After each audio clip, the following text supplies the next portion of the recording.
Bricks and Minifigs is your one-stop shop for all things LEGO. Hit the link below to find a store near you. This build here, this is our first ever attempt at any kind of display or mock, or certainly bringing anything to a convention. So a lot of things were new to us. I've never tried to build trees or landscape or anything. We started out with an idea of, let's do this raid on a church, a Viking raid on a church, kind of inspired by Lindisfarne. And then from there, we're like, well, what would make this interesting? What should the background be? And that's kind of developed into this, the castle in the background, which is the backdrop. Starting out here in the front, so we've got these Viking ships. They're doing this lightning raid on this church and the kind of, maybe the start of a village. You can see them making away with a lot of loot and, prisoners with jobs and, little things like the golden brick, just, some Easter eggs and stuff. And you can tell that they're just, mid-exodus, but at the same moment we've got, a good amount of cavalry just charging out of the castle, trying to stop them, trying to intervene and make a difference. And, we thought that moment of just before the clash would be a lot of fun. Just to see and from my perspective anyway, someone could look at this and go, I think the Vikings are gonna, win, or I think the Black Falcons are gonna win. You can kind of choose your side, but, just something for fun there. And then with the castle itself, it really was only ever meant to be a backdrop. But as we built it, we decided to throw in a few more details and a few more finishing touches. One thing that causes me a lot of heartburn, we built this entire mock to be very modular so we could transport it here to the convention or to show it off or whatever. And the table it's sitting on is not exactly level. And you can see the splits it's causing there in the castle walls especially. And, every builder, I'm sure, looks at their mock and they're always, stressing about the little things. But I've loved the experience. I've loved being able to have people come over and see it and get excited and nudge their friend and be like, oh, look at this. And, take a picture. It's just been a childhood dream come true for me, for sure. And there are a tremendous amount of minifigures on both sides here. Do you know the total number of minifigs in the layout? That's a great question. I don't know the exact number, but I'd estimate somewhere between 250 to 300 of the Black Falcons. And then on the Vikings, somewhere between 80 and 100. And then there's some miscellaneous, I'd guess 15 priests and villagers. There's a few forestmen over in the trees. And you may notice the forestmen are eating popcorn because, they're thrilled. They don't care who wins, Black Falcons, Vikings. This is all great for them. So, they're just enjoying themselves. We have a few other random Easter eggs. There's raptors in the trees chasing a rabbit.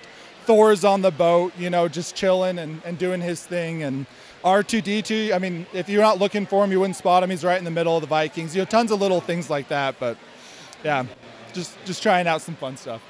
How did you decide to do Vikings here? Because that's something we don't see very often. I love it. I think the Vikings theme is still one of LEGO's kind of all-time greatest themes. I'd love to see them revisit that with a lot more sets from that era and that design. But how did you decide to do the Vikings versus kind of one of the other factions that LEGO has done? Sure, yeah, and I couldn't agree more about the Viking faction. They really need to bring that back for sure. So our thought here was kind of going back to that Lindisfarne thing. We're big fans of the Vikings TV show. And we thought, how much fun would it be to have a build that shows the Vikings coming and looting?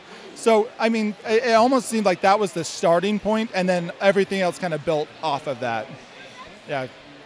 And then for the design of the castle towers themselves, was there any particular castle or inspiration you were looking at there?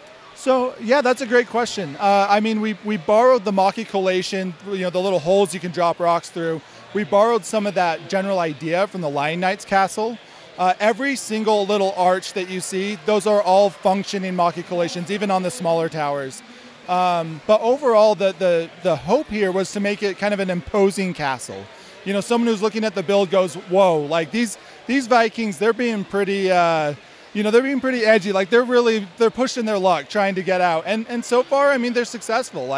I'm betting a bunch of these guys get off the beach just fine. But yeah, that's kind of what we were looking at least initially for the general structure. And you've got, Lego has done some Viking stuff since the original theme, but you've got some of those boat types and a lot of those minifigures kind of represented in here. Yeah, definitely. And we've tried to do some modification. We found a number of Viking torsos and things in the Build a Minifigure bin. And so we grabbed a bunch of those. We did a lot of custom Vikings from that. You'll notice a lot of the CMF Vikings that are in there. And we've given them axes and tried to make them a little bit unique, but still recognizable.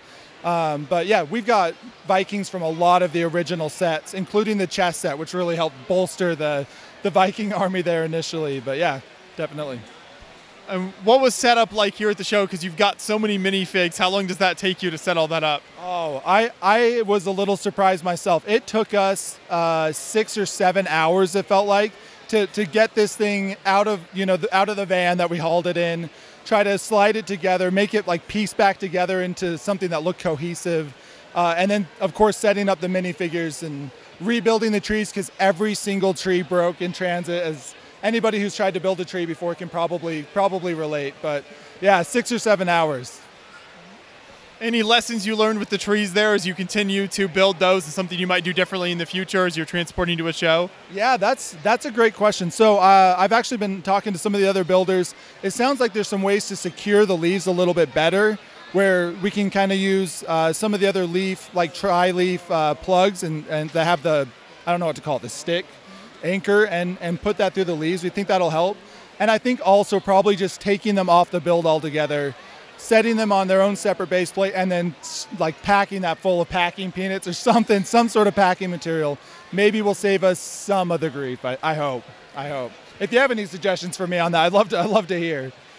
For sure. No, it's always good to continue to learn, and as you do more shows, then you kind of figure out what works for you and see what the best way to transport stuff is. But this is an excellent layout here, and once again, love the idea of the Vikings and the castle, so hope to see more from you in the future. Thank you. Oh, absolutely. Thank you. Actually, if I can add one more plug. So this church house, I didn't even get a chance to talk about it. So my brother, who is a collaborator with me on this, absolutely crushed it with the church house. The stained glass window, he had a lot of fun, just like all builders. He looks at it, he's thinking about what can I do next time.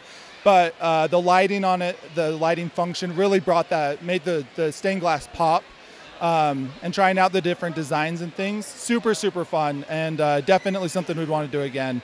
And oh yeah, absolutely. I hope to be back next year with a new build, or maybe a fresh take on the castle, and something new.